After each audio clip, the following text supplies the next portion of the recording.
News 7 Tamil, பொறுப்பும் பொது நலமும்.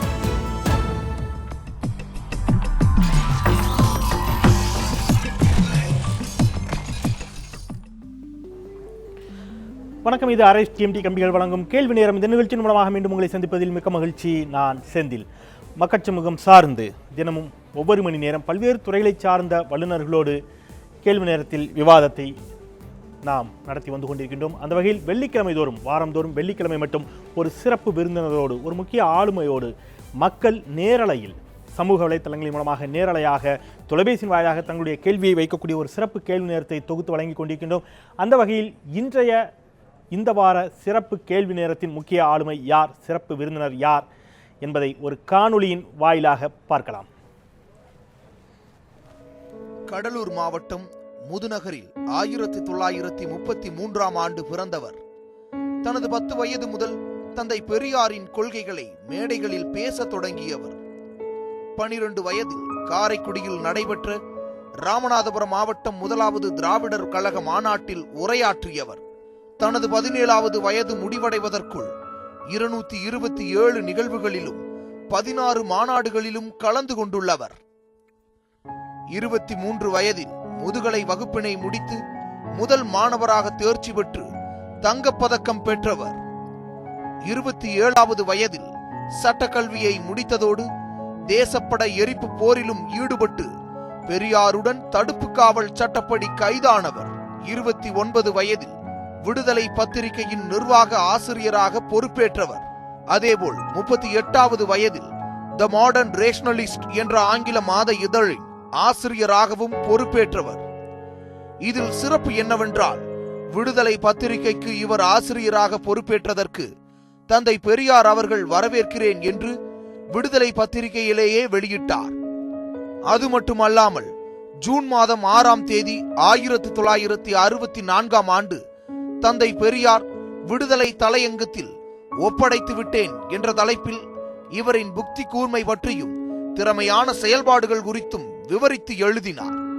அன்று முதல் இன்று வரை 53 ஆண்டுகளாக ஒரு பத்திரிகையின் ஆசிரியராக தொடர்வதும் இவரது சாதனைகளில் ஒன்று. இப்படி இவரின் பல பரிமாணங்களை எடுத்துக்காட்டாகவும் அடையாளங்களாகவும் கூறிக்கொண்டே போகலாம்.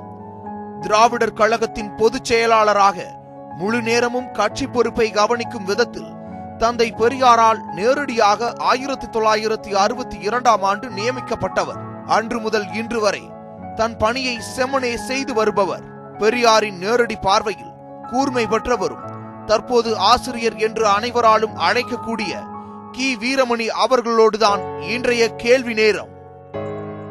உங்களுடைய கேள்விகளுக்கு தொலைபேசி வாயிலாகவோ இணையத்தின் வாயிலாகவோ நேரடியாகவோ பதிலளிக்க நான் ஆயத்தமாக இருக்கிறேன். எஸ், நீங்கள் பார்த்தது போல உங்களுடைய கேள்விகளுக்கு பதிலளிக்க நம்மோடு காத்திருக்கிறார் ஆசிரியர் என்று எல்லோராலும் மரியாதையாக அழைக்கப்படும் திரு கி வீரமணி அவர்கள். அவரை அன்போடு வரவேற்கலாம். வணக்கம் சார். ப்ளீஸ்.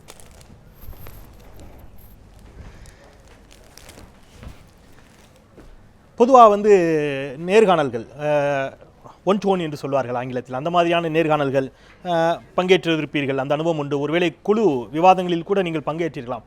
மக்கள் நேரலையில் நேரடியாக கேள்விகளை வைக்கிறார்கள்.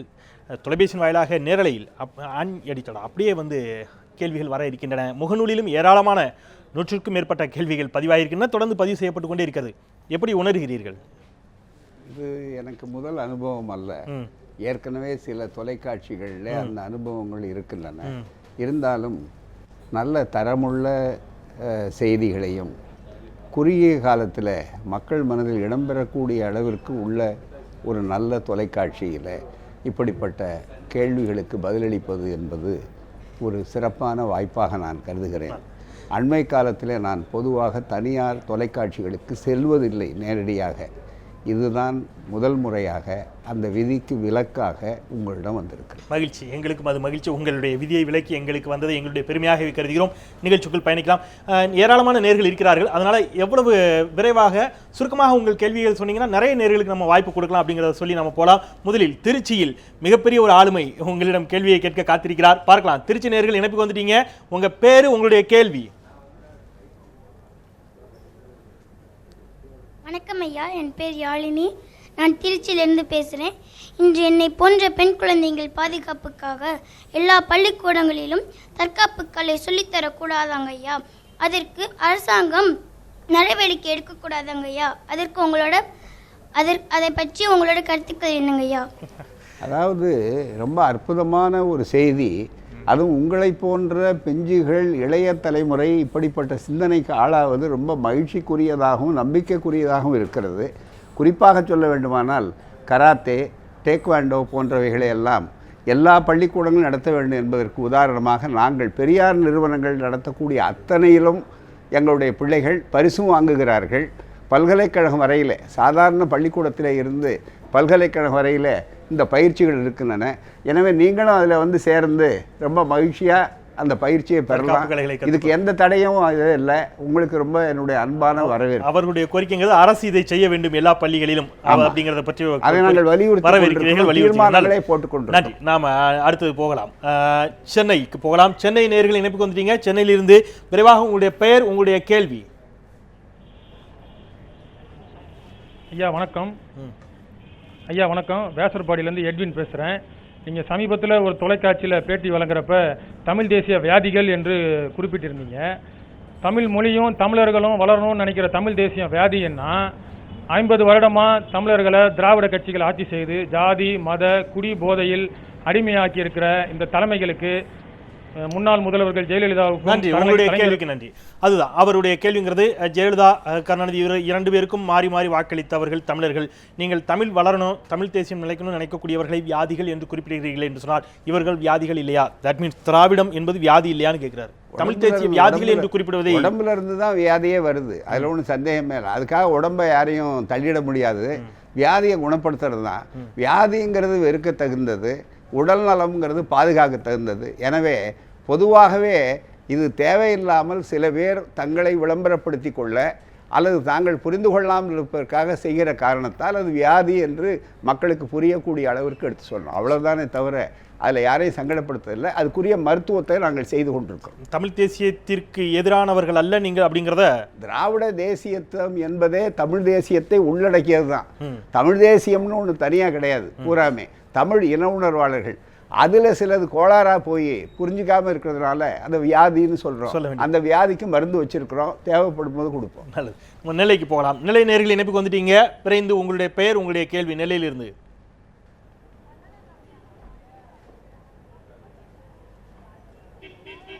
திருநெல்வேலி உடையார் தலைவர் அவர்களே, இந்துக்கள் புனிதமாக கருதி வரும் தாலியை பற்றி நீங்கள் பேசுகிற நீங்கள் இஸ்லாமிய கிறிஸ்தவர்களும் திருமணம் செய்கிறார்கள்.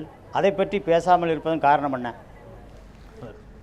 இது எல்லா மேடைகளிலும் உங்களிடம் தொடர்ந்து வைக்கப்படக்கூடிய ஒரு கேள்விதான். இருந்தாலும் வழக்கமாக என்னுடைய வீடு, என்னுடைய உறவு, நான் எந்த அமைப்பில் இருக்கிறேனோ அதை முதலில் திருத்தி கொண்டு தான் மற்ற இடத்துக்கு போக வேண்டும்.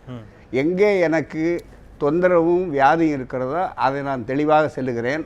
அதற்கு உங்களை போன்றவர்கள் நீங்கள் மற்றவர்களுக்கு பிரித்து கொள்ளலாம். இந்த பணியை மற்றவர்களுக்கு நீங்கள் செய்யுங்கள், நாங்கள் இந்த பணியை செய்கிறோம், எல்லாரும் ஒட்டுமொத்தமாக விளைவு சரியாக இருக்கும். ஆகவே அதிகமான அளவுக்கு தேவைப்படுகிறவர்களுக்கு அதிகமான அளவுக்கு முன்னுரிமை கொடுக்கணும். பிரச்சனை பல இடங்களில் சொன்ன விஷயம் தான். பிரச்சனை இங்கே தான் அதிகமாக இருக்கிறது அப்படிங்கிறது உங்களுடைய பார்வையாக இருக்கிறது. சமூக வலைத்தள கருத்துக்களுக்கு போயிட்டு நாம் மீண்டும் கூட திருச்சிக்கு போகலாம். சமூக வலைத்தள கருத்துக்களில் முதல் கேள்வியாக நாம் இருப்பது மண்ணை காக்க போராடும் தமிழன் சாந்தன் அப்படிங்கிற பெயரில் ஒருத்தர் வச்சிருக்கிறாரு. கலைஞரிடம் நீங்கள் மஞ்சள் துண்டு அணிந்து இருக்கிறீர்கள் ஏன் என்று கேட்டதுண்டா? அந்த மஞ்சள் துண்டிற்கான ரகசியத்தை கண்டிப்பாக உங்களிடம் சொல்லியிருப்பார் என்று எதிர்பார்க்கிறேன். அதை எங்களுக்கும் சொல்ல முடியுமான்னு கேட்டுக்கிறார். எனக்கு சில தனிப்பட்ட விஷயங்களை பற்றி பேசி எனக்கு பழக்கம் கிடையாது. எங்களுக்கு இருக்கிற நட்பு என்பது கொள்கை ரீதியானது. தினம் குளிக்கிறாரா இல்லையா என்று கேட்பதை போன்றது. ஆகவே அது எனக்கு தேவையில்லாத விஷயம். அதிலே ஒரு பெரிய கொள்கை இப்போ அழிந்து விட்டது. அவரே அதுக்கு பல நேரங்களில் விளக்கங்கள் சொல்லி இருக்கிறார்.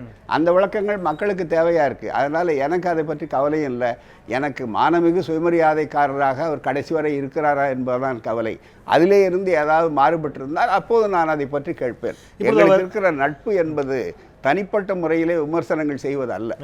மனமிகும் சுயமரியாதைக்காரராக இருப்பதிலிருந்து அவர் விலகினால் அதில் கேள்வி கேட்பேன் அப்படிங்கிற பொழுது இயல்பாக ஒரு கேள்வி எழுகிறது. தற்போது அவர் ராமானுஜரை பற்றி ஒரு காவியம் எழுத திட்டமிட்டிருக்கிறார். அவருடைய வாழ்க்கை வரலாற்றை எழுத திட்டமிட்டிருக்கிறார். இதை பற்றி நீங்கள் எப்படி பார்க்கிறீங்க? அவருடைய இந்த முயற்சியை நீங்கள் எப்படி பார்க்குறீங்க? எழுதி முடித்து வரட்டும் என்னுடைய கருத்தை சொல்லுகிறேன். அவரே சொல்லி இருக்கிறார், பொறுத்திருந்து பாருங்கள், என்னுடைய அணுகுமுறை எப்படி இருக்கிறது என்று சொல்லுங்கள் என்று சொல்லுகிறார்.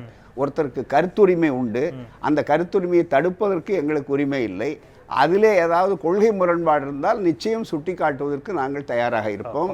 அதை பொறுத்திருந்து பார்க்க வேண்டிய செய்தி, முன்கூட்டியே பேச வேண்டிய அவசியம் இல்லை. நீங்கள் சொல்லக்கூடிய சுயமரியாதை சார்ந்த பகுத்தறிவு சார்ந்த கொள்கையிலிருந்து அது விதிவிலக்காக இருந்தால், அதற்கு முரண்பட்டிருந்தால் நீங்கள் விமர்சிப்பீர்கள். தாராளமாக விமர்சனம் செய்வோம், செய்தும் இருக்கிறோம். இதற்கு முன்னாலே நம்ம திருச்சிக்கு போகலாம். திருச்சி நேயர்கள் இணைப்புக்கு வந்திருக்கிறீங்க. வணக்கம், உங்களுடைய பெயர், உங்களுடைய கேள்வி விரைவாக. ஐயா வணக்கங்க ஐயா. திருச்சியில சிவகுமார் பேசுறேங்க ஐயா. முன்னாள் முதல்வர் ஜெயலலிதா அவர்களுக்கு சமூக நீதி காத்த வீராங்கனை என்று பட்டம் கொடுத்தீர்கள். இன்றைய காலகட்டத்தில் அது பொருந்துங்களா ஐயா? நிச்சயமாக பொருந்தும். அதில் எனக்கு மாறுபட்ட கருத்து இல்லை. ஏன்னு கேட்டால், சமூக நீதி என்பது எந்த வார்த்தைன்னு சொன்னால் இடஒதுக்கீட்டை பொறுத்து கொடுக்கப்பட்ட நிகழ்ச்சி. அவர்கள் இடஒதுக்கீட்டில் 69% சட்டத்தை, நாங்கள் கொடுத்த சட்டத்தை ஏற்று அனைத்து கட்சியையும் கூட்டி இந்தியாவிலேயே இன்றைக்கு இதற்கு நிகராக வேறு எங்கும் இல்லை என்று சொல்லக்கூடிய ஒரு சாதனையை, அதுவும் மிகப்பெரிய அளவிற்கு திராவிடர் கழகம் சொன்னாலும் அதை ஏற்றுக்கொண்டு தெளிவாக செய்திருக்கிறார்கள். இன்னமும் 69 தாழ்த்தப்பட்ட பிற்படுத்தப்பட்ட மக்கள் அனுபவித்து கொண்டிருக்கிறார்கள். அதே போல் கலைஞர் அவர்கள் தெளிவாக சொத்துரிமையை கொடுத்தபோது மகளிர் உரிமை காத்த மாண்பாளர் என்று போட்டிருக்கிறோம். ஆகவே குறிப்பிட்ட காரியத்தை அவர்கள் செய்யும்போது பாராட்டுவது திராவிடர் கழகத்தினுடைய இயல்பு. எனவே இன்னமும் அது பொருந்தும் என்றால் 69% சட்டத்திற்கு அந்த பெருமை அவரைத்தான் சார். நீங்கள் ஒரு வழக்கறிஞர் அப்படிங்கிறதுனால இது கேள்வியாக கூட கேட்கல, எனக்கான அடிப்படை சந்தேகமாகவே கேட்குறேன். சமூக நீதி சார்ந்த விஷயங்களை பேசுகின்ற பொழுது, இடஒதுக்கீட்டை முன்னிறுத்துகின்ற பொழுது அனைத்து சாதியினரும் அர்ச்சகராகலாம் அப்படிங்கிற ஒரு சட்டம் கொண்டு வரப்பட்டு அதன் பிறகு அது வழக்காக நின்று இன்றைக்கு அது நிலுவையில் இருந்து கொண்டிருக்கிறது. வழக்கு ஒரு புறம் நடைபெற்றுக் கொண்டிருக்கிறது. மாநில அரசால், இங்கே இருக்கக்கூடிய தமிழக மாநில அரசால், அது அதிமுக இருக்கலாம் அல்லது திமுக இருக்கலாம், இங்கே மாநிலத்திற்கான அதிகாரத்தை பயன்படுத்தி ஒரு சட்ட திருத்தத்தை கொண்டு வந்து அதற்கான ஒரு முயற்சியை எடுப்பதற்கான வழிகள் ஏதாவது சட்டத்தில் இருக்குதா? அதற்கான முயற்சியை செய்ய முடியுமா? இல்லை, தாராளமாக இப்போ அந்த வழக்கை சட்டத்தில் செய்து அதற்கு வேண்டிய உச்சநீதிமன்றத்தினுடைய தீர்ப்புகள் 2 தீர்ப்புகள் இருக்கின்றன. ஏற்கனவே சட்டமாக கொண்டு வந்ததில் அவர்கள் ஒரே ஒரு ஆட்சேபனை சொன்னார்கள். பயிற்சி கொடுக்க வேண்டும், ஆகம விதிகளின்படி பயிற்சி இருக்க வேண்டும். ஏனென்றால் சில கோயில்கள் வைஷ்ணவ கோயில்களாக இருக்கின்றன, சில கோயில்கள் சிவன் கோயில்களாக இருக்கின்றன, அதற்கு பயிற்சி கொடுக்க வேண்டும் என்று சொன்னார்கள். அப்படி இல்லாமல் நாத்திகர்கள் வந்து விடுவார்களோ என்ற ஐயம் எங்களுக்கு இருக்கிறது என்று அவர்கள் சொன்னபோது அதற்கு இடமில்லாமல் பார்க்க வேண்டும் என்று சொன்ன முதல் அது அரசாங்கம் கொடுத்த தீர்ப்பில் அது 1971, 72 வரக்கூடிய ஒரு வாய்ப்பு பெற்றது. உடனே அதற்கு மாறாக இப்போது 5வது முறையாக கலைஞர் வளர்ந்தபோது நாங்கள் சொல்லி அதற்கு ஒரு தனி நீதிபதி தலைமையிலே, ஜஸ்டிஸ் ராஜன் தலைமையில் குழு போட்டு அதற்கு தவத்திர அடிகளார் இன்னும் மற்ற மத தலைவர்கள் எல்லாரும் இருந்து பயிற்சி கொடுத்து இப்போ எல்லாம் முடிந்து விட்டது. இப்போ அந்த எல்லாம் செய்ய போகிற நேரத்தில் உச்சநீதிமன்றத்தில் ஒரு வழக்கு கடந்த 3 நாட்களாக அந்த வழக்கு நடந்து கொண்டிருக்கிறது. தெளிவான தீர்ப்பு வரும் என்று நம்புகிறோம். நாம் திருச்சிக்கு போகலாம். திருச்சியை முடித்திருக்கிறோம். நெல்லைக்கு போகலாம். நெல்லை நேயர்கள் இணைப்புக்கு வந்திருக்கிறீங்க. உங்களுடைய கேள்வி, உங்களுடைய பெயர் கேள்வி விரைவாக.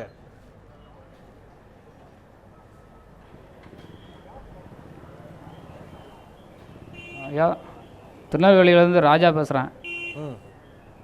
மத ரீதியான போராட்டங்களில் மட்டும் திராவிட கழகம் கலந்துக்கிடுது.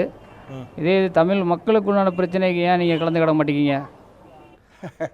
மக்களுக்கான பிரச்சனை முதல்ல நீங்கள் உங்கள் பகுதியிலேருந்தே ஆரம்பிச்சிருக்கோம். கன்னியாகுமரியிலேருந்து தமிழ்நாட்டில் எந்த வடநாட்டில் மட்டுமே ராயல்ட்டி வாங்கி கொண்டிருந்த ஒரு நிலையில் நெய்வேலி நிலக்கரி ராயல்ட்டியும் மக்கள் பிரச்சனை தான். அது மட்டுமே இல்லை, இந்த மக்களுக்கு ஏற்பட்டிருக்கிற இடஒதுக்கீடு பாருங்கள், வேலைவாய்ப்பு, அதுவும் மக்கள் பிரச்சனை தான். எல்லா மக்கள் பிரச்சனைக்கும் நாங்கள் போராடி கொண்டு தான் இருக்கிறோம். வெறும் மத ரீதியானது மட்டும் அல்ல. அவர் கேட்கறது ஒருவேளை நான் இப்படி புரிஞ்சுக்கிறேன் நினைக்கிறேன். விலைவாசி சார்ந்த பிரச்சனை, ஒரு பொதுவான அரசியல் இயக்கங்கள் செய்யக்கூடிய ஈழம் சார்ந்த பிரச்சனையோ, இப்ப ஆந்திரால 20 தமிழக தொழிலாளர்கள் அநியாயமாக படுகொலை செய்யப்பட்டது, இந்த மாதிரியான விஷயங்களுக்கு திராவிடர் கழகம் பொது வெளியில் போராடுகிறதாங்கிற ஒரு துணியில் அவர் தாராளமாக போராடி. ஏன்னா மக்கள் இயக்கம், இந்த இயக்கம் எல்லாரும் போராடுகிற இடத்துல நாங்கள் செய்கிற பணியை மற்றவர்கள் செய்ய முடியாது. அதுதானே தவிர இந்த பணி மட்டுமே எங்களுடைய வேலை அல்ல. ஜாதி ஒழிப்பு என்பது மற்றதுக்கு எல்லா இடங்களுக்கும் அப்படிப்பட்ட போராட்டங்கள் ஏராளமாக நடத்தி கொண்டிருக்கிறோம். ஒருவேளை கோவலையை எடுத்து சொல்கிறான், அதே மாதிரி மாணவர்களுக்கு இடம் இல்லை, அந்த வாய்ப்புகள் இருக்குது. எல்லாத்துக்குமே எடுத்து உணர்வுகள் பூர்வமாக எல்லா செய்திகளுக்கும் செய்து கொண்டிருக்கிறோம். போராட வேண்டிய நேரத்தில் போராடுவோம். நாங்கள் வாக்கு வங்கிக்காக காத்திருக்கக்கூடியவர்கள் அல்ல. ஆகவே எங்களுக்கு எது தேவையோ அதை சொல்லுகிறோம், அறிக்கை கொடுக்குறோம். தெளிவாக நீங்கள் விடுதலையை பார்த்தால் தெளிவாக தெரியும். சென்னையில் இருந்து ஒரு நேயருடைய கருத்தை கேட்டு நம்ம ஒரு சிறிய இடைவெளிக்கு போகலான்னு நினைக்கிறேன். சென்னை நேயர்கள் இணைப்புக்கு வந்திருக்கிறீங்க. விரைவாக உங்களுடைய பெயர், உங்களுடைய கேள்வி.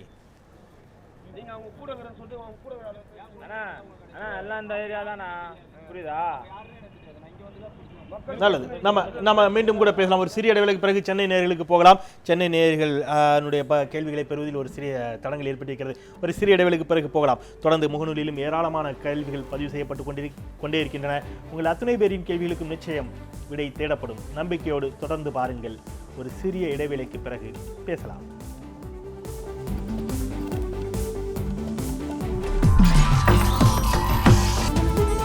நியூஸ் 7 தமிழ், பொறுப்பும் பொது நலமும்.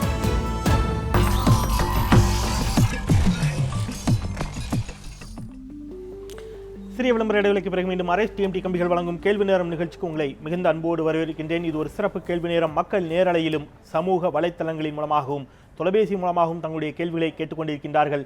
நம்முடைய திராவிடர் கழகத்தினுடைய தலைவர், விடுதலை பத்திரிகையினுடைய ஆசிரியர் திரு கி வீரமணி அவர்கள் நேயர்களின் கேள்விகளுக்கு பதிலளித்துக் கொண்டிருக்கின்றார். நிகழ்ச்சிக்குள் செல்லலாம். நாம சென்னை நேயர்களிடமிருந்து ஒரு இடைவெளிக்கு சென்றோம். சென்னை நேயர்கள் மீண்டும் இணைப்புக்கு வந்திருக்கிறீங்க. விரைவாக சுருக்கமாக உங்களுடைய கேள்வி, பெயர், கேள்வி. ஐயா வணக்கம். நான் பாலாஜி பேசுறேன், வேசர்பல்லேருந்து. இந்த பெண்ணிய விடுதலைக்காக தாலி அறுப்பு போராட்டம் வச்சிருக்கீங்க, மிகவும் மகிழ்ச்சி. என்னோட கேள்வி என்னன்னா, தாலி அறுப்பு போராட்டமும் கிடையவே கிடையாது. அதனால அந்த மாதிரி போராட்டம், தாலி அறுப்பு போராட்டம் சில மதவாதிகள் வீட்டில் தான் நடக்குமே தவிர, அதனால அந்த போராட்டமே தவறானது. அதனால தாலி அறுப்பு போராட்டம் இல்ல, முதல்ல அது திருத்தி அகற்றும் போராட்டம். ரெண்டுக்கும் வித்தியாசம் இருக்கு. அவருடைய கேள்வி நான் சொல்லிடுறேன். தாலி அகற்றும் போராட்டம் அப்படிங்கிறது திராவிட முன்னேற்ற கழகத்தினுடைய குடும்பத்திலிருந்தும் அதை தொடங்குவீர்களா அப்படிங்கிற ஒரு கேள்வி வைக்கிறார். ஏன்னா அங்கேயும் பெண்கள் தாலி அணியக்கூடிய போக்கு இருக்கிறது. இந்த போராட்டம் அப்படிங்கிறது பகுத்தறிவை பேசக்கூடிய அவருடைய கேள்வி. அது திமுகவிலும் நடைபெறுமா? அந்த நண்பருக்கு நான் சொல்லுகிறேன், இது முதலாவது அவர்கள் சொல்கிற மாதிரி அல்லது சில பேர் விஷமத்தனமாக சொல்கிற மாதிரி தாலி அறுப்பு என்ற போராட்டம் கிடையாது. தாலி அறுப்புங்கிறது இந்து மதத்தில் விதவையாக்கிறதுக்காக கணவன் செத்து போன உட்பாடு வளையலை உடைச்சி பெண்ணை அசிங்கமாக்கி ஏற்கனவே கட்டின தாலியை ஒப்பாரி வச்சு அசிங்கப்படுத்தி பொட்டு அழித்து கோளாறு பண்ணுறது தான் தாலி அறுப்பு போராட்டம். அது ஒவ்வொரு வீட்லேயும் மதவாதிகள் வீட்டில் நடக்குது. பகுத்தறிவாதிகள் இந்த கருத்தை புரிஞ்சுக்கிட்டு அகற்றிக்கொள்ளும் நிகழ்ச்சி, அவ்வளோதான். சில பேர் தாலியை கட்டாமல் திருமணங்கள் நடத்தியிருக்காங்க. என்னுடைய திருமணத்தில் தாலி கிடையாது. அதே மாதிரி எத்தனையோ பேர் இருக்காங்க. புரிஞ்சுக்கிட்டு வர்றவங்க தாராளமாக இருக்கலாம். அதனால தவிர இது போய் யாரையும் வலுக்கட்டாயமாக செயினை பறிச்சுட்டு போகிற மாதிரி இல்லை. அது மாதிரி யாராவது அக்கறை எடுத்தால், இந்த செயின் பறிக்கிறவன் நிறையா இருக்கான். முந்து கூட மேலூரில் நேற்று நடந்திருக்கு. 7 பவுன் செயினை தாலி எடுத்திருக்காங்க. அங்கே போய் நின்று பார்க்கணுமே தவிர, யார் முன் வர்றாங்களோ அவர்களுக்கு இந்த வாய்ப்பை கொடுத்து எடுத்துக்காட்டு. அது கூட ஏன் செய்ய வேண்டிய அவசியம் வந்தது? ஒரு தொலைக்காட்சியில் அந்த கருத்தே பரவக்கூடாதுன்னு தடுக்கணும்னு நினைச்சாங்க. கருத்துரிமைக்கு இடம் உண்டு என்று யார் அகற்றிக்கொள்ள விரும்புகிறார்களோ அவர்கள் 14ஆம் தேதி பெரியார் திடலில் இது பெண்ணடிமை சின்னம், இதை நான் ஏற்றுக்கொள்ளவில்லை, அது விருப்பமாக வாலண்டியராக நிர்பந்தம் இல்லாமல் வரக்கூடிய ஒரு போராட்டம். தாலி பெண்களை அடிமைப்படுத்துகிறது, அவ்வளவுதான். தாலி பெண்களை அடிமைப்படுத்துகிறது அப்படிங்கிறது உங்களுடைய அடிமைப்படுத்துகிறது ஆதாரமே கிடையாது. மதவாதம் என்று சொல்வதற்கோ புனிதம் என்று சொல்வதற்கோ இடமே கிடையாது. ஒரு நிமிடம், நம்ம சமூக வலைத்தளத்தில் ஒரு கருத்து, இதுக்கு இதோட இணைந்த கருத்து சமூக வலைத்தளத்துக்கு போகலாம். சமூக வலைத்தளத்தில் ஒரு கருத்து இருக்கிறது, அது இதற்கான இதோட இணைந்த நீங்க இதுல பார்க்கிறது, தமிழன் நெஸ்டர் அப்படிங்கிறவர் ஒரு புகைப்படத்தோடு ஒரு கேள்வி போட்டுக்கிறாரு. இவர்களும் உங்கள் கொள்கைகளில் உடன்படுபவர்கள் தானே, பிறகு ஏன் தாலி அணிகிறார்கள் என்று சொல்லி திராவிட முன்னேற்ற கழகத்தினுடைய பொருளாளர் திரு மு.க. ஸ்டாலின் அவர்கள் 60வது திருமணத்தை முன்னிட்டு அவருடைய மனைவிக்கு தாலி கட்டக்கூடிய ஒரு புகைப்படத்தை பதிவு செய்திருக்கிறார். இது பகுத்தறிவு சிந்தனையில் யார் அந்த பெண்கள் உணர்கிறார்களோ, யார் அந்த 2 பேரும் உணர்ந்து கொள்ளுகிறார்களோ அவர்கள் அகற்றிக்கொள்ள வருகிறார்கள். இது பெண்ணடிமை சின்னம் என்று யாருக்கு அந்த சிந்தனை இருக்கிறதோ அவர்கள் வரலாம். இதுல பகுத்தறிவுக்கு அவர் இவருங்கிற பிரச்சனை இல்லை, இதுல கட்டாயம் இல்லை. காரணம் என்னன்னு சொன்னா, இது மத ரீதியாகவும் இதற்கு ஆதாரம் கிடையாது, தமிழர்களுடைய பண்பாட்டு அடிப்படையிலையும் ஆதாரம் கிடையாது, சுயமரியாதை திருமணம் என்று அண்ணா அவர்கள் நடத்தியதிலையும் தாலி கட்டாயம் கட்டணுன்றதோ மற்றதோ கிடையாது. அதையெல்லாம் எடுத்து சொல்லக்கூடிய அளவிற்கு 14ஆம் தேதி வரட்டும், அதில் தெளிவாக சொல்கிறோம். இதில் குறிப்பிட்டவங்களா இவங்க இருக்காங்களா, அவங்க ஏன்னு கேட்டால் இதில் நிர்பந்தம் படுத்த வேண்டிய அவசியம் இல்லை.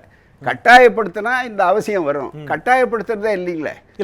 நான் சொல்றது எனக்கான அடிப்படையான கேள்வி என்னன்னா, ஐயங்கிறது தமிழர் மரபில் இல்லாத, சுயமரியாதை இயக்கத்தில் இல்லாத, இந்த ஆன்மீகத்திலும் கூட இல்ல, மத நம்பிக்கைகளிலும் கூட இல்லாத ஒரு விஷயத்தை திமுக தலைவர்கள் கூட கடைபிடிக்கக்கூடிய அளவிற்கு சூழல் மாறிவிட்டதாக நீங்கள் நினைக்கிறீர்களா, உணர்கிறீர்களா? அந்த அளவுக்கு மூட நம்பிக்கை எல்லா இடங்களிலும் ஊடுருவிருக்கிறது. ஆகவே எங்களுடைய பணி என்பது அதிகமாக செய்ய வேண்டும் என்று உணர்கிறோம். அது எல்லா இடத்திலும் மூட நம்பிக்கை என்பது இருக்கிறத பெண்கள் மத்தியில அப்படிப்பட்ட ஒரு கடினமான மூட நம்பிக்கை ஊடி இருக்கிற காரணத்தினாலே தான் இதை சொல்றோம். ஏன்னா இந்து மதத்திலேயோ வேதத்திலேயோ இதிகாசங்கள்லையோ அல்லது வேற எதுலையும் இல்லைங்கிறது இந்த ஆதாரத்தில் சொல்றேன்.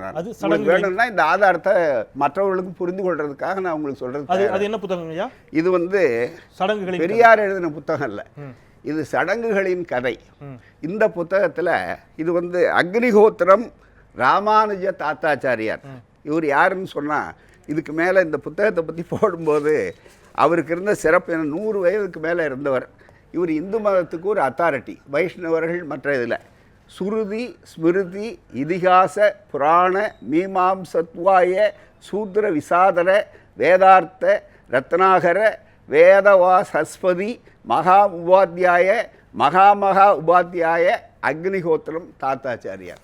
இவர் சடங்குகளை பற்றி சொல்லுகிற போது ரொம்ப தெளிவாகவே இதில் இருக்கிற கருத்து என்னங்கிறத இங்கே ரொம்ப அழகாக எடுத்து தெளிவாக சொல்லியிருக்கிறார்.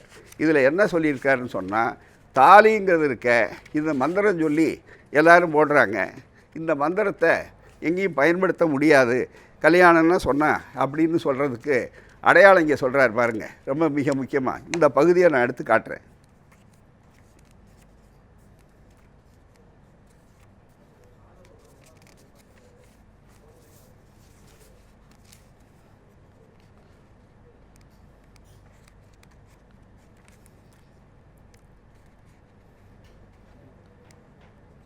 வருகிற 14ஆம் தேதி தாலி அகற்றும் போராட்டம் ஒன்றை திராவிடர் கழகம் நடத்துவதற்காக திட்டமிட்டிருக்கிறது நேயர்களே.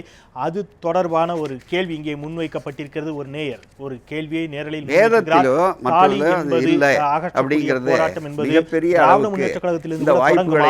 கேள்வி முன்வைத்திருக்கிறார்.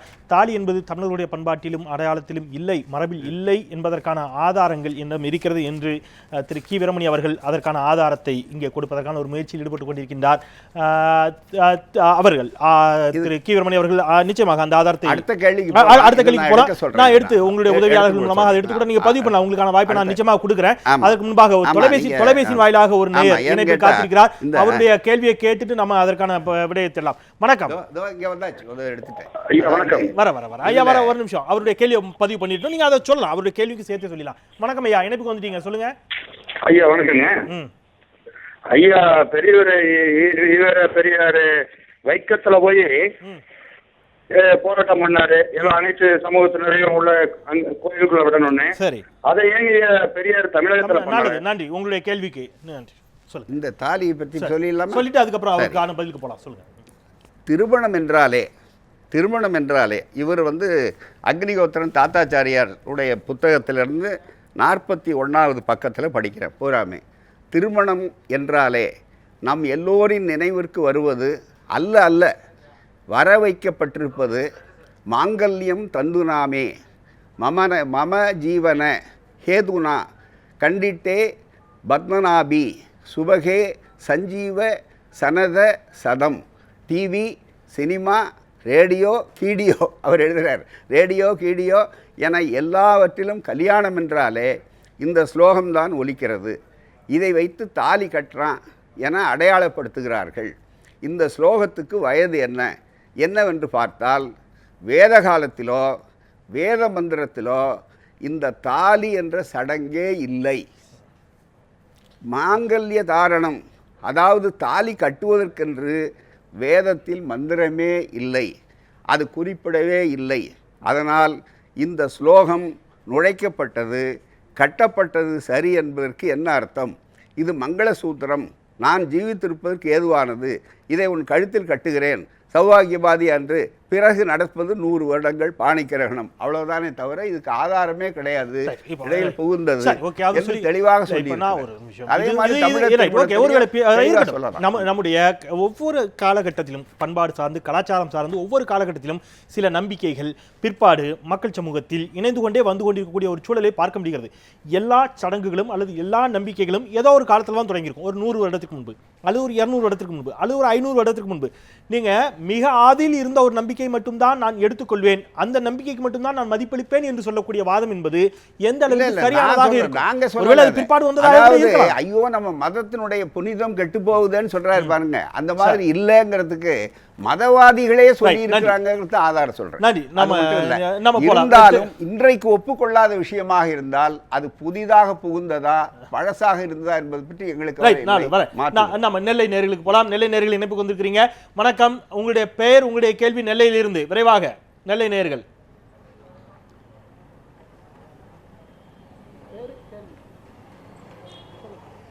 வணக்கம் ஐயா, நான் திருவண்ணாமலை பேசுகிறேன். என்னோட பேர் வந்து கணேஷ்குமார்.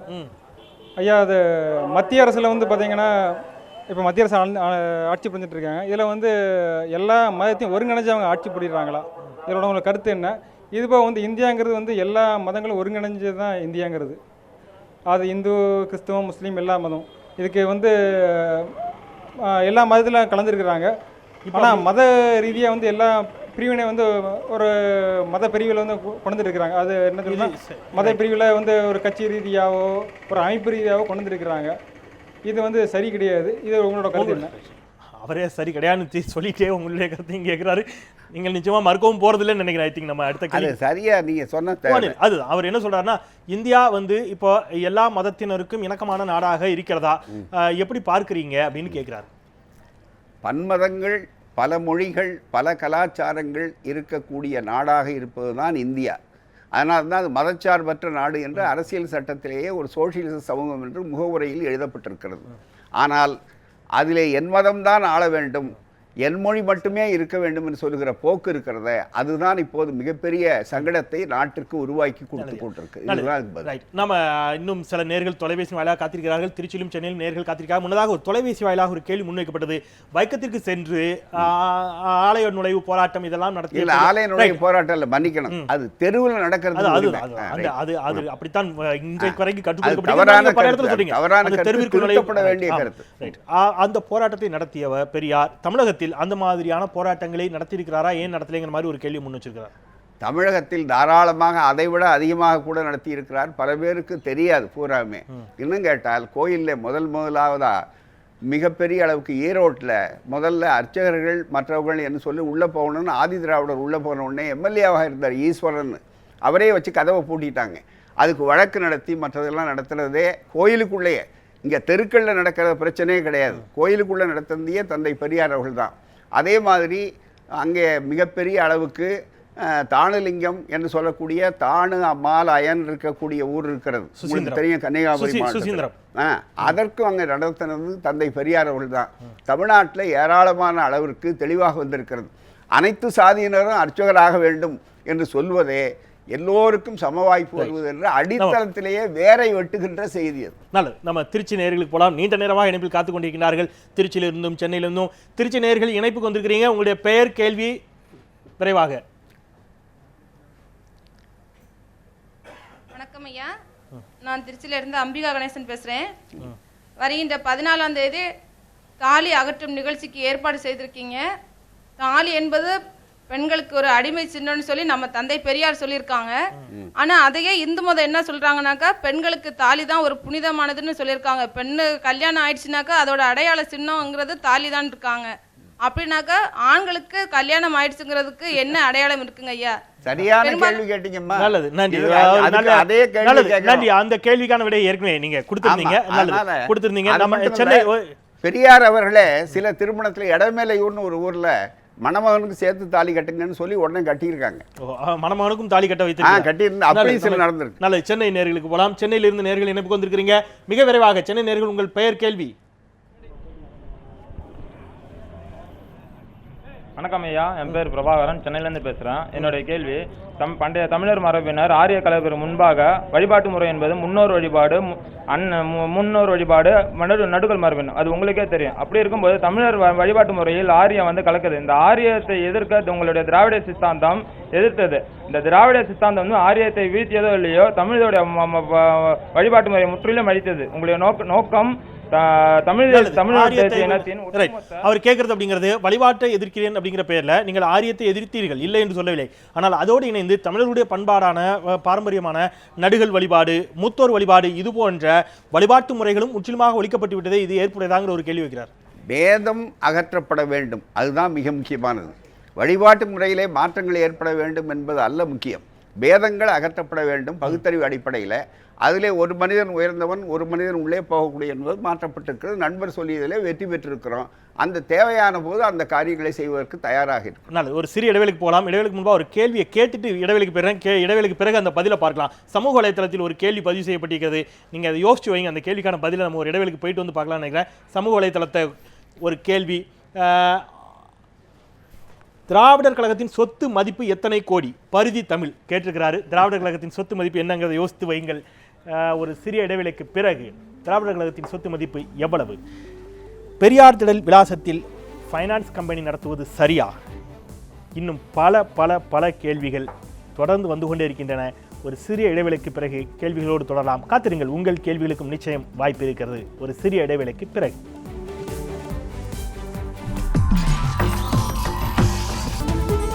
நியூஸ் 7 தமிழ், பொறுப்பும் பொது நலமும்.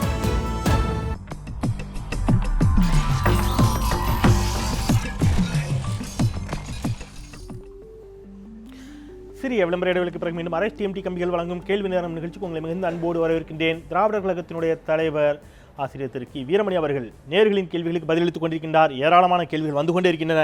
விரைவாக நிகழ்ச்சிக்குள் செல்லலாம்.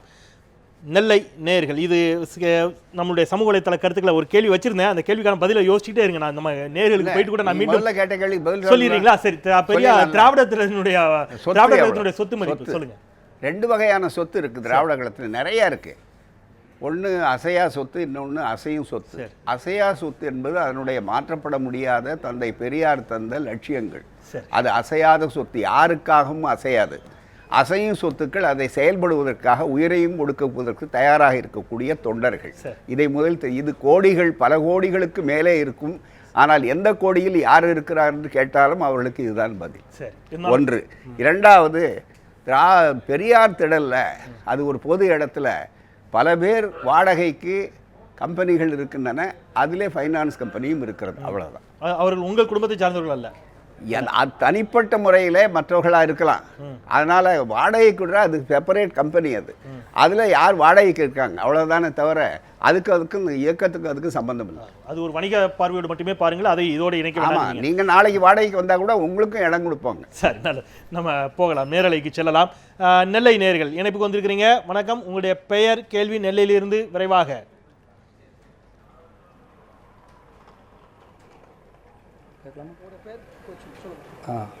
சார் வணக்கம், என் பேர் வந்து மந்திரமூர்த்தி. நான் திருநெல்வேலி ஜங்ஷனில் இருந்து பேசுகிறேன்.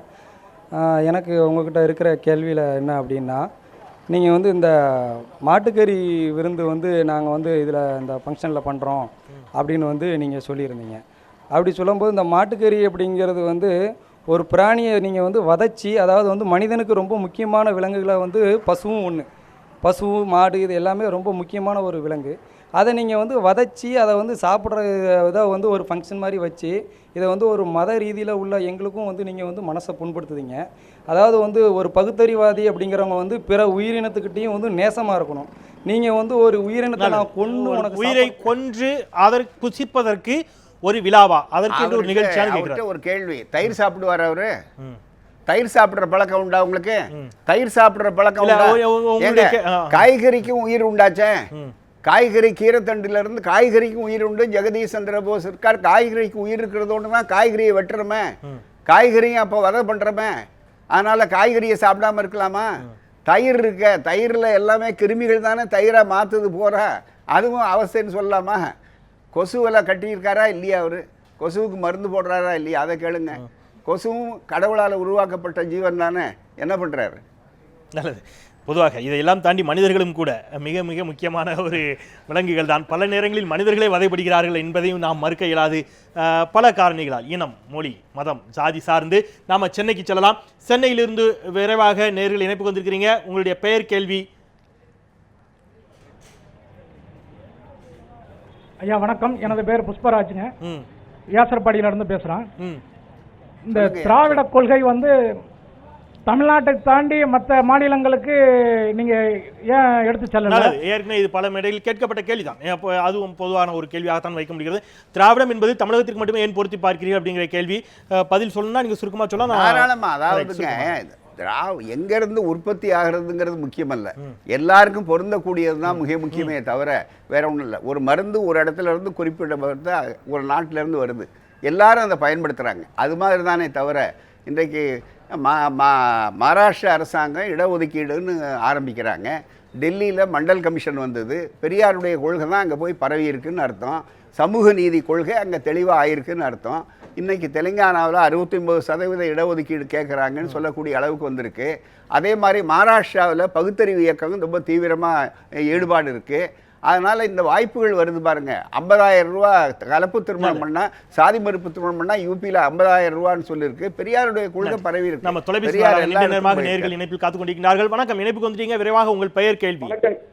வணக்கங்க, நான் மும்பைல இருந்து தங்கராஜ் பாண்டியன் பேசுறேன்.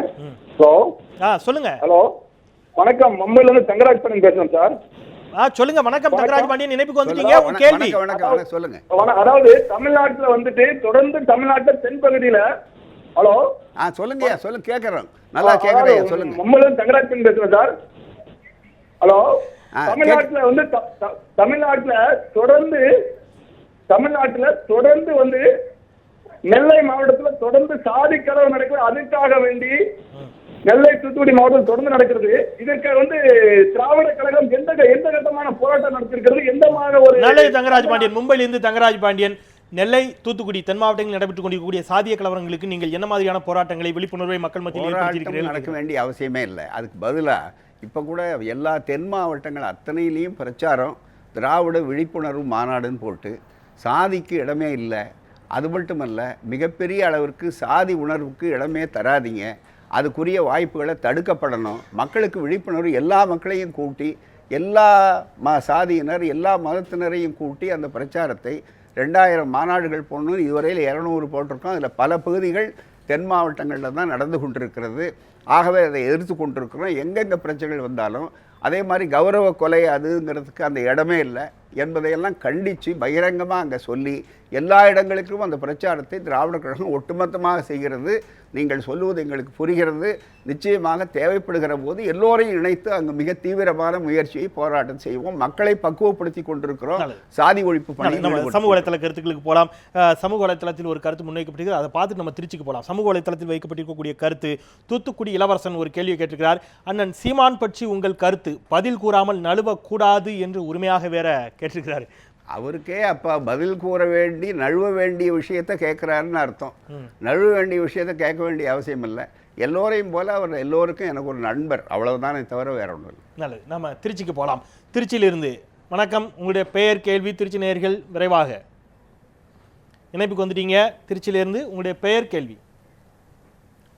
ஐயா வணக்கம், என் பேர் ராஜசேகர், திருச்சியிலிருந்து பேசுகிறேன்.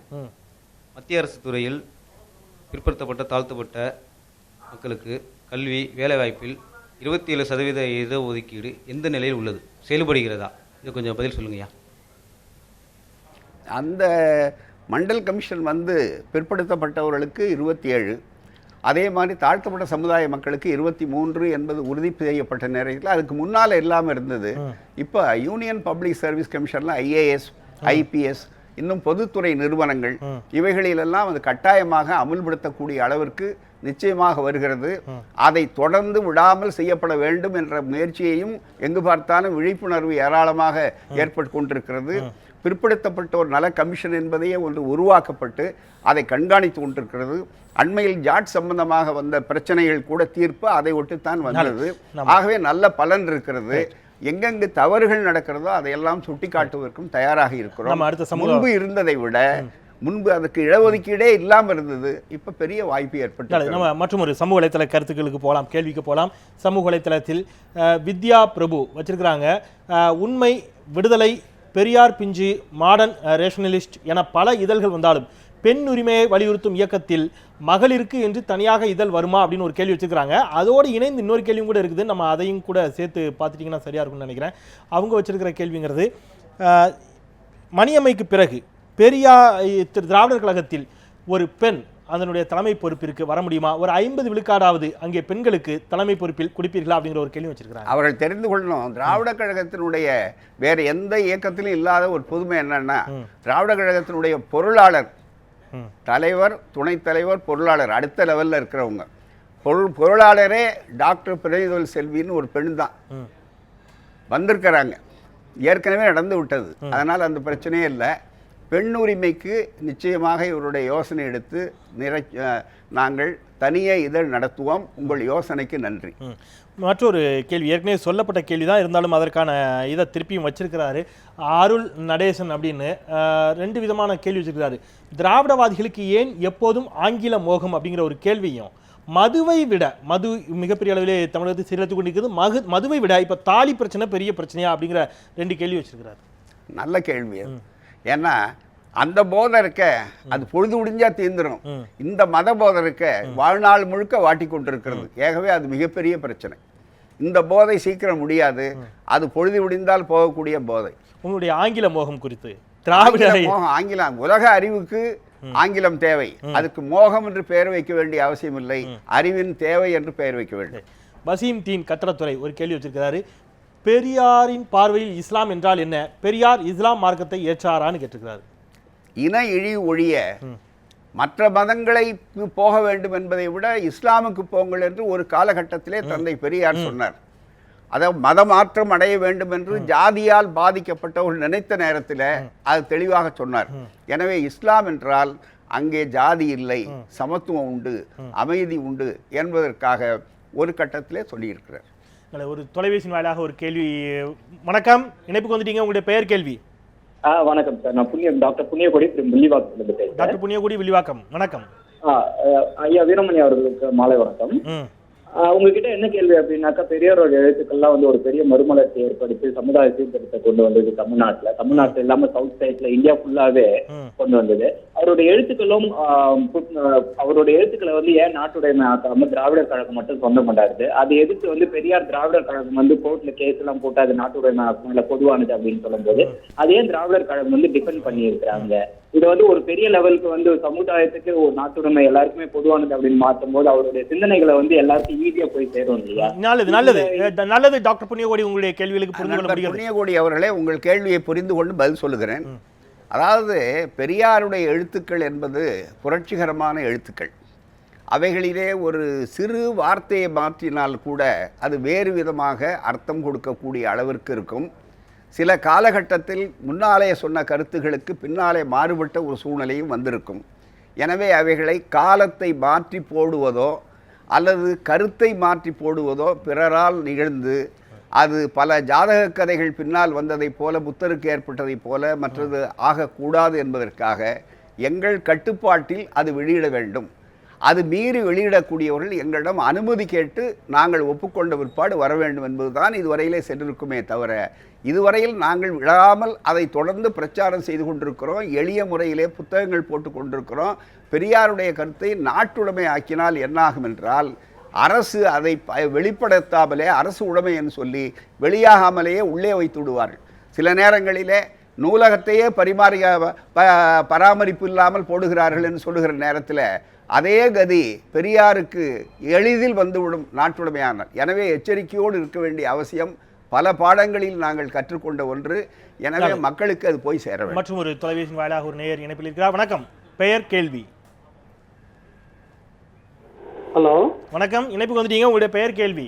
ஐயா வணக்கம். நான் திருவள்ளூர்ல இருந்து பிரான்சிஸ் பேசுறேன்.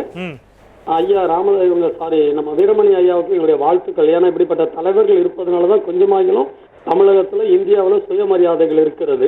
அதற்காக அவங்களுடைய தியாகமான வாழ்க்கைக்கு நாங்கள் நன்றி தெரிவிக்கின்றோம். ரெண்டாவது ஒன்று, சமீபத்துல இந்த ராமதாஸ் அவர்கள் வந்து மிகப்பெரிய ஒரு ஜாதி கலவரத்தை தமிழ்நாட்டில் உண்டாக்கி மணிக்கணும் உங்களுடைய அவருடைய இணைப்பு ஏதோ நீங்கள் உங்களுடைய கேள்வியை நேரடியாக வைத்திருந்தால் அது நலமாக இருக்கும். ஏதோ திட்டமிட்டு யாரோ உண்டாக்கினார் என்பது போன்ற ஒரு வாதத்தை எந்த அடிப்படை ஆதாரமும் இல்லாமல் ஒரு பொதுவெளியில் பதிவு செய்து நிச்சயமாக எங்களால் அனுமதிக்க இயலாது. நன்றி. அவர் உங்களுக்காக வாழ்த்துக்களை தெரிவித்தார். நீங்கள் உங்களை போன்ற தலைவர்கள் இருப்பதால் தான் ஓரளவு பகுத்தறிவும் சுயமரியாதையும் இருக்கிறது அப்படிங்கிற ஒரு கருத்தை முன்வைத்திருக்கிறார். அந்த அளவில் நம்ம சமூக வலைத்தள கருத்துக்களுக்கு போகலாம். அங்கே பார்த்த சாரதி பாண்டு ஒரு கேள்வி வச்சிருக்கிறாரு. ஆர்எஸ்எஸ் காரர்கள் தங்களுடைய உறுதியான கொள்கை மற்றும் செயல்பாடுகளில் இருந்து சிறிதும் பின்வாங்காமல் பிசகாமல் இருந்து ஆட்சியை கைப்பற்றி தொடங்கிய காலத்தை விட இன்று தீவிரமாக செயல்பட்டு வருகிறார்கள். ஆனால் பெரியாருக்கு பின்னர் தங்கள் தலைமையில் தீக்க தனது வீரியத்தை இழந்தும் நிறைவேறாத லட்சியங்களை அடைவதற்கு எந்த முன்னெடுப்புகளையும் மேற்கொள்ளாமல் கடமை தவறிவிட்டதே அப்படிங்கிறார். அவருடைய கருத்து தவறானது என்பது இப்போது ஏற்பட்டிருக்கிற பிரச்சனைகள் மூலமாகவே தெரிந்து கொள்ளலாம். அவர் எந்த உலகத்தில் வாழ்ந்து கொண்டிருக்கிறார், அவர் ஏதோ ஒரு தனி கோடு போட்டுக்கொண்டு வாழ்ந்து கொண்டிருக்கிறார். என்னால் இப்போது இவ்வளவு பெரிய பிரச்சனை நடக்கிறதே இயக்கம் வீரியத்தோடு இருக்கிறதா இல்லையா என்பதை அவர்கள் தெரிந்து கொள்ள வேண்டுமானால் இந்த 14ஆம் தேதி வந்து பார்க்கட்டும். அன்பு பாஸ்கரன் ஒரு கேள்வியை முன் வச்சிருக்கிறாரு. பனை மரத்தை வெட்டினால் மது ஒளிந்துவிடும் என்றார் பெரியார். இதுவரை மது ஒளியவில்லை. பெண்கள் தாலியை அகற்றினால் பெண் விடுதலை பெறுவாள். இதுவரை பெண் விடுதலை பெறவில்லை. மாட்டுக்கறி தின்னால் சாதி ஒளிஞ்சிடும். இதுவரை இந்தியாவில் அதிக சாதி கலவரம். தமிழ்நாட்டில் உண்மையிலே நீங்கள் யாரு? உண்மையிலே இதுதான் பகுத்தறிவா? சீப்பை ஒளிச்சு வச்சா கல்யாணம் நின்றுடுங்கிற மாதிரி அல்லவா இருக்கிறது இது அப்படின்னு கேட்டுக்கிறார். இது வந்து ரொம்ப காமெடி பீஸ் மாதிரி இருக்கே தவிர அறிவுபூர்வமான கேள்வியா இல்லை. மருந்து சாப்பிட்ட உடனே கூட வந்த உடனே அடி வைத்த ஆலமரத்தை சுற்றினா உடனே அடி வைத்த தடவி பார்த்தா சரியா இருக்குமான்னு அவங்களே பழமொழி சொல்லுவாங்க. அதனாலே இது ஒரு சம்பவத்தினால அல்ல, இது காலங்காலமாக எவ்வளவு காலமாக இருக்கிற மூட நம்பிக்கை. அதாவது மூளையிலே போட்ட விலங்கை அகற்றுவது என்பது அவ்வளவு எளிதானதல்ல. கையில் போட்ட விலங்கு அரசியல் அடிமைத்தனம், காலில் போட்ட விலங்கு பொருளாதார அடிமைத்தனம், மூளையில் போட்ட விலங்கு என்பது பண்பாட்டு அடிமைத்தனம். அதை எடுக்க வேண்டுமானால் மூளைக்கும் சேதம் ஏற்படாமல் அதே நேரத்தில் பக்குவமாக செய்ய வேண்டும். அது பல்லாயிரக்கணக்கான ஆண்டுகளாக ஊறி போயிருக்கிற செய்திகள். அவைகள் ஒரு நொடி பொழுதில் நடக்காது. கொஞ்சம் கொஞ்சமாகத்தான் அதில் இருந்து வெளியே வர வேண்டும். அதற்குத்தான் இப்படிப்பட்ட 14ஆம் தேதி நீங்கள் நடத்த திட்டமிட்டிருக்கக்கூடிய அந்த தாலி அகற்றும் ஒரு போராட்டத்திற்கும் அந்த நிகழ்வுக்கும் அதன் தொடர்ந்து மாலையில் நடைபெறக்கூடிய மாட்டுக்கறி விருந்திற்கும் தடை கோரி வழக்கு தொடரப்பட்டிருக்கிறது சென்னை உயர்நீதிமன்றத்தில். அதற்கான அதை முறையாக அந்த தொடர்புடைய அந்த வட்டத்தில் இருக்கக்கூடிய காவல் நிலையத்தில் புகார் அளியுங்கள், அது தொடர்பாக ஆவணம் செய்யப்படும் அப்படிங்கிற அளவில் இன்றைக்கு இருக்கக்கூடிய அந்த வழக்கின் அடிப்படையில் ஒருவேளை நீதிமன்றம் ஒருவேளை வாதத்திற்காக இதற்கு தடை விதித்தால் தடையை மீறுவீர்களா? தடையை உடைப்பதற்கு நீதிமன்றத்தின் மூலமாகவே முயற்சி செய்வோம். அதையும் தாண்டி நீதிமன்றத்துக்கு தலையிடுதல் உரிமை இல்லை. ஏனென்றால் இது முழுக்க ஒரு அடிப்படையாக ஒரு அரங்கத்துக்குள்ளே அனுமதி. மாட்டுக்கறிக்கு இங்கே ஒன்றும் தடையும் கிடையாது.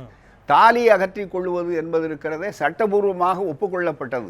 எனவே இவைகளை நீதிமன்றத்துக்கு தெளிவாக எடுத்து சொல்லக்கூடிய வாய்ப்பு இருந்தால் நீதிமன்றத்திலே வேறு விதமான ஏற்கனவே கொடுத்திருக்கிற உரிமைகள் மாட்டுக்கறியை பறிக்கலாம் என்று நீதிமன்றத்திலே தீர்ப்பு வந்திருக்கிறது.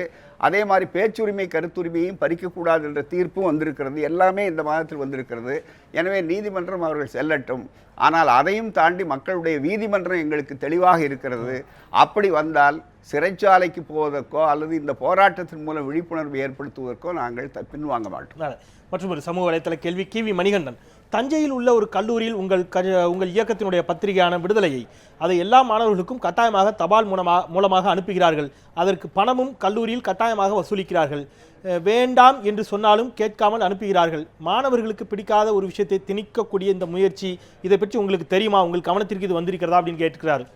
அந்த கல்லூரியினுடைய ஜேர்னலாக அது பயன்படுத்தப்படுகிறது. அந்த பல்கலைக்கழகம் முதல்ல கல்லூரி இல்லை, அங்கே இருக்கிறது முழுக்க பல்கலைக்கழகம்.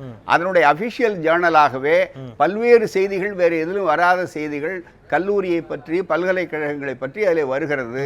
எனவே அதில் விருப்பப்பட்டவர்கள் வாங்குகிறார்கள், யாருக்கும் திணிப்பது கிடையாது. மற்றும் ஏராளமான சில சமூகத்தில் கேள்வி வந்திருக்குது. சில கேள்விகளை நாங்களே சில ஒருமையில் விழித்து சில அநாகரிகமான கேள்விகளை நாங்களே தள்ளி வைக்கக்கூடிய ஒரு சூழல். அநாகரிகமாகவும் கேள்வி கேட்குறாங்க. இல்லை, ஒரு சில எல்லா இடங்களிலும் அந்த மாதிரியான சில சூழல்கள் இருக்கத்தான் செய்யும். அதை தவிர்த்து ஈவேரா சிலைக்கு மாலை போட்டு கும்பிடுவது பகுத்தறிவா? என்ற ஒரு கேள்வியை சுப்பிரமணியன் KKT என்பவர் சமூக வலைத்தளத்தின் மூலமாக வைத்திருக்கிறார். அதோடு சேர்ந்து இதற்கு இணையான பல கேள்விகள் வந்திருக்கிறது. உருவ வழிபாடு, சிலை வழிபாடு என்பதையெல்லாம் பெரியார் கடுமையாக எதிர்த்தார். ஆனால் அவருக்கே சிலை வெடித்து அதற்கு மாலை அணிவித்து வழிபடக்கூடிய ஒரு போக்கு இருக்கிறதே, இது எந்த மாதிரியான போக்குங்கிற பல நேரில் இந்த கேள்வி வச்சிருக்காங்க. அதாவது மற்றவர்கள் சிலையை வணங்குவது போல பெரியார் சிலையை வணங்குவதற்காக அல்ல, இதை வேண்டிக் கொண்டா எல்லாம் நடக்கும் நீங்கன்னு சொல்றதுக்கு அல்ல. அது ஒரு பிரச்சார முறை, அவ்வளவுதானே தவிர வேற ஒன்றும் கிடையாது. உலகம் முழுக்க ஒரு பிரச்சார முறை. தந்தை பெரியார் அவர் சொன்னார், எனக்கு மட்டும் இல்லை என்னுடைய தோழர்களுக்கு சிலையை வைங்க சேர்த்து அப்படின்னே திண்டுக்கல்ல பேசினார். எதுக்காகன்னா இது ஒரு பிரச்சார முறை. இந்த கொள்கையுடையவன் இதை செய்தான் என்று காட்டுவதற்கு ஒரு வரலாற்று சின்னம், அவ்வளவுதானே தவிர மற்றபடி மாலை போடுவது என்பது ஒன்றும் கட்டாயம் இல்லை. அதனால தான் இப்போ கீழே வச்சுட்டு போகிறாங்க, யாரை கழுத்தில் போடுறது அவசியம் கிடையாது. அதனால் அது ஒன்றும் சடங்கும் அல்ல, சம்பிரதாயம் அல்ல. அதை சுற்றி வந்தால் என்ன காரியம் நடக்கணும்னு சொல்கிறது இல்லை. அது ஒரு நம்பிக்கை அல்ல, அது ஒரு பிரச்சார முறை, அவ்வளோதானே தவிர அது செய்யலாம் செய்யாமல் இருக்கலாம். நாங்கள் யாரும் உடனே எல்லா காரியத்துக்கும் அங்கே போய் நின்று அனுமதி கேட்டு அங்கே வர்றதில்லை. அவர் ஒன்றும் மேலே இருந்து பார்த்துக்கிட்டு இருக்காருன்னு நினைக்கிறது இல்லை. ஆகவே மூட நம்பிக்கை செய்தியே அல்ல, அது ஒரு பிரச்சார முறை, அவ்வளவுதானே தவிர வேற ஒன்றும் தேவையில்லை. இன்னும் பக்குவமான அந்த வரலாற்று சின்னங்கள் உலகம் முழுக்க உண்டு சிலைகள். ஆகவே அது வழங்குவதற்கு அல்ல, வரலாற்றுக்காக. பல பிரபு ஒரு கேள்வி முன் வச்சுக்கிறார். இன்றைக்கும் கூட தங்களை கொலை செய்ய துடிக்கின்றார்கள், கொல்ல துடிக்கின்றனர். பழனியில் பாடை கட்டி தூக்கினார்கள். இவற்றையெல்லாம் எப்படி எடுத்துக்கொள்கிறீர்கள்னு கேட்கிறார்கள். பழனியில் பாடை கட்டி தூக்குனாங்க, பார்ப்பன சங்கத்துக்காரர்கள் தூக்குனாங்க. எல்லாரும் ரொம்ப ஆத்திரப்பட்டாங்க எங்கள் தோழர்கள். நான் சொன்னேன் ஒன்றும் இது பண்ண வேண்டாம், ஏன்னா அவங்க பணத்தை, அவங்க வீட்டு பணத்தை அவங்களே தூக்க மாட்டாங்க. அதுக்கு பதிலாக இன்னொரு பிரிவு சவுண்டின்னு ஒரு பிரிவு வச்சுருக்காங்க, அவங்கள விட்டு தான் தூக்க சொல்லுவாங்க கூலிக்கு. ஆனால் அவங்களே என் பணத்தை தூக்கியிருக்காங்கன்னா ஒரு சூத்திரம் பிராமணன் நினைக்கிற இடத்துல கீழ் ஜாதிக்காரனுடைய ஒரு பார்ப்பன அல்லாதாருடைய பணத்தை மாதிரி ஒன்றை தூக்கியிருக்காங்கன்னா ஜாதி ஒழிப்பை ஒப்புக்கொண்டுட்டாங்கன்னு அர்த்தம். எனக்கு மகிழ்ச்சி, நான் வெற்றி பெற்றேன்னு சொன்னேன். ஆகவே எவ்வளவு எங்களை தாக்கினாலும் அது எங்கள் வயலில் போடக்கூடிய உரம் என்று கருதுகிறோம் பெரியார் தொண்டர்கள். அதனால என்ன மிரட்டுறது, என்ன அசிங்கப்படுத்துறது, கொல்லுவேன்னு சொல்றதெல்லாம் பயன்படாது. அதுதான் மிக முக்கியம். அவரே இன்னொரு கேள்வி வச்சிருக்கிறாரு, மிகச் சுருக்கமாக முடிந்தால் ஒற்றை வரியில் கூட நீங்க சொன்னீங்கன்னா நல்லா இருக்கும்னு நினைக்கிறேன். பெரியாருக்கு பிறகு பெரியாரினுடைய தொண்டர்கள் அல்லது திராவிடர் கழகம் என்று பிரிக்காமல் பெரியாருடைய தொண்டர்கள் செய்த சாதித்த சமூக மாற்றம் என்று எதையாவது ஒன்றை உங்களால் குறிப்பிட்டு சொல்ல முடியுமா அப்படின்னு இருக்கிறார். மிகப்பெரிய சமூக மாற்றம் என்பதே ஒரு பெரிய அளவில் இன்றைக்கு திராவிட கழகம் பெரியாருக்கு பிறகு இருக்குமான்னு கேட்டாங்க, இருக்கும்னு காட்டுறோம். அது மட்டுமே இல்லை, மத்திய அரசாங்கத்தில் ஒடுக்கப்பட்டவர்களுக்கு இடஒதுக்கீடு பெரியார் காலத்தில் இல்லாதது இன்றைக்கி உங்கள் கேள்வியிலேயே கேட்டாங்க. 27% மற்றது எல்லாமே இருக்குது. அந்த வாய்ப்புகள் வந்தது. பெரியார் காலத்துக்கு பிறகு உயர்நீதிமன்றத்திலையும் உச்சநீதிமன்றத்திலையுமே தாழ்த்தப்பட்ட பிற்படுத்தப்பட்ட மக்கள் ஏராளம் வரக்கூடிய வாய்ப்புகள் உருவாகி இருக்கிறது. அது மட்டுமல்ல, இன்னும் பெரிய அளவில் இந்த சமுதாயத்தில் ஒரு பெரிய மாறுதல்கள் வரக்கூடிய வாய்ப்புகளும், பெண்கள் ஏராளமாக படித்து உத்தியோகத்தில் இருக்கிறார்கள். பெரியார் எதை செய்தார்களோ அது அத்தனை வந்திருக்கிறது. அது மட்டுமல்ல, பெரியாருடைய இயக்கத்தின் மூலமாக பல்கலைக்கழகங்கள் உருவாகி அதிலிருந்து பட்டதாரிகள் வந்து உலகம் முழுவதும் பெண்கள் போயிருக்கிறார்கள். 10,000 20,000 பெண்கள் வந்திருக்கிறார்கள் என்றால் இதைவிட மிகப்பெரிய சமூக புரட்சி, அமைதி புரட்சி, அறிவு புரட்சி வேறு என்ன தேவை? எனவே இவைகளே போதுமானது. நன்றி. தொடர்ச்சியான உங்களுடைய பணிகளுக்கு மத்தியில் எங்களோடு இணைந்தீர்கள். நேர்களின் கேள்விகளுக்கும் தொலைபேசியின் வாயிலாக வந்த கேள்விகளுக்கும் சமூக வலைத்தள கேள்விகளுக்கும் மிக ஆழமாகவும் பொறுமையாகவும் பதிலளித்தீர்கள். மிக்க நன்றி. எப்படி உணர்கிறீர்கள் இந்த நிகழ்ச்சியை பற்றி, எங்கள் தொலைக்காட்சியை பற்றி, இந்த நிகழ்ச்சியை பற்றி உங்களுடைய ஒரு சில வார்த்தைகள்? ரொம்ப அருமையான நிகழ்ச்சி. 1 மணி நேரம்னு நீங்கள் சொல்கிறீங்க, அது போனதே தெரியல. ஆனால் இந்த வாய்ப்பு ஒரு பெரிய வாய்ப்பு. ஏன்னா பலதரப்பட்ட கேள்விகள் இருந்தது. நீங்களே நாகரிகமில்லாத கேள்விகள் என்பதை நான் ஒதுக்கிவிட்டேன் என்று சொன்னீர்கள். அதிலிருந்து நமக்கு கேள்வி கேட்கிறவர்கள் எல்லா தரப்பிலிருந்தும் கேட்கிறார்கள் என்பது நமக்கு தெளிவாக தெரிகிறது. என்றாலும் கேள்விகளை கேட்டு அதன் மூலமாக பல்வேறு மக்களுக்கு விளக்கக்கூடிய ஒரு நல்ல வாய்ப்பை கேட்ட கேள்வி கேட்ட நண்பர்கள் அத்தனை பேருக்கும் அவர்களுக்கு சங்கடமில்லாத அளவுக்கு தெளிவாக பதில் சொல்லி இருக்கிறோம். அவர்களுக்கும் தெளிவாக தெரிந்து கொள்ள வேண்டும். அதே மாதிரி இந்த வாய்ப்பை நம்முடைய இந்த தொலைக்காட்சி தந்திருக்கிறது என்பது இருக்கிறத ஒரு அற்புதமான ஒரு நல்ல முயற்சி. நான் ஏற்கனவே சொன்னதைப் போல நான் விதிவிலக்காக எடுத்துக்கொண்டு இங்கே வந்தது நல்ல பயனுள்ளதாக இருக்கிறது. பண்புள்ள மனிதர்களை சந்தித்தேன், பயனுள்ள ஒரு பேட்டியை முடித்தேன் என்ற நிறைவோடு விடைபெறுகிறேன். வணக்கம், வாழ்க வளர்க. நன்றி. உங்களுக்கு மட்டுமல்ல, பல வரக்கூடிய எல்லா சிறப்பு விருந்தினர்களுக்குமே சில அந்த மாதிரியான கேள்விகள் வருவது உண்டு. எல்லா கேள்விகளையும் நாங்கள் முன்வைப்பதில்லை. நாகரிகமான கேள்விகள் அனைத்தையும் எல்லா சிறப்பு விருந்தினர்களும் முன்வைத்திருக்கிறோம். அந்த வகையிலே உங்களுக்காக புத்தகங்கள் சாரதா பதிப்பகம் கௌரவா ஏஜென்சி சார்பாக உங்களுக்காக ஏராளமான புத்தகங்களை உங்களுக்கு அன்பளிப்பாக தந்திருக்கிறார்கள். சாரதா குழுமத்திற்கு எது பிடிக்குமோ அதை கொடுத்திருக்கிறீர்கள். அதுதான் ரொம்ப மகிழ்ச்சியானது. நன்றி நன்றி நன்றி. ரொம்ப மகிழ்ச்சி சார். இந்த அளவிலே நாம் இந்த சிறப்பு கேள்வி நேரத்தை நிறைவு செய்யலாம்.